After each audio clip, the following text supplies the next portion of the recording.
দেখো তো এই শাড়িগুলো পছন্দ হচ্ছে কিনা। এগুলোর মনে হচ্ছে অনেক দাম। দামের কথা তোমাকে বলেছি কিছু? এত দামি শাড়ি কিন্তু কেনার কোনো দরকার নেই, আমি সত্যি বলছি। শোনো, দোকানে এসে কেনাকাটি করার সময় একটা ডেকোরাম মেনটেন করে চলতে হবে। আমার সঙ্গে এসে অন্তত সেটা যেন মনে থাকে। দাম নিয়ে কথা বলা আমি পছন্দ করি না। তোমার পছন্দ হয়েছে কি না সেটা বলো আমাকে। পছন্দ হয়েছে? আচ্ছা, এগুলো তো সব বেনারসির মতো শাড়ি, আর একটু সিম্পল যদি কিছু হতো।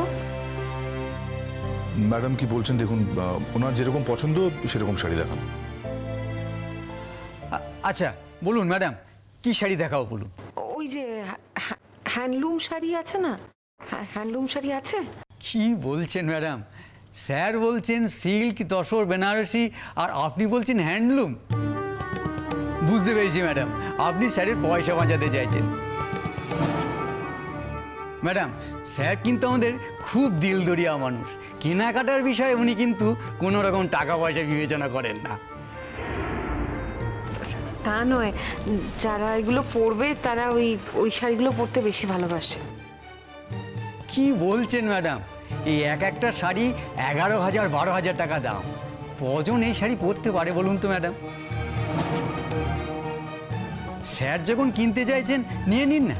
আচ্ছা স্যার, ম্যাডামের জন্য তো একটা ভালো শাড়ি দেবো, তাই তো স্যার? আগে 4টে শাড়ি পছন্দ হোক। না না না না, আমার কিন্তু শাড়ি লাগবে না।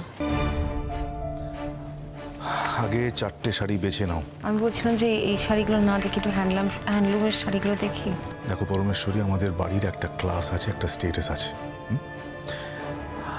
আমরা যে কোনো জিনিস গিফট করি না তুমি টাকা পয়সা নিয়ে একদম ভেবো না। আর তোমার বোনেদের তো আমি দেখেছি বেশ গর্জিয়াস শাড়ি পরতে, তারা হ্যান্ডলুম পরতে যাবে কেন? না, ওরা বেশিরভাগ কিন্তু এরকমই শাড়ি পরে।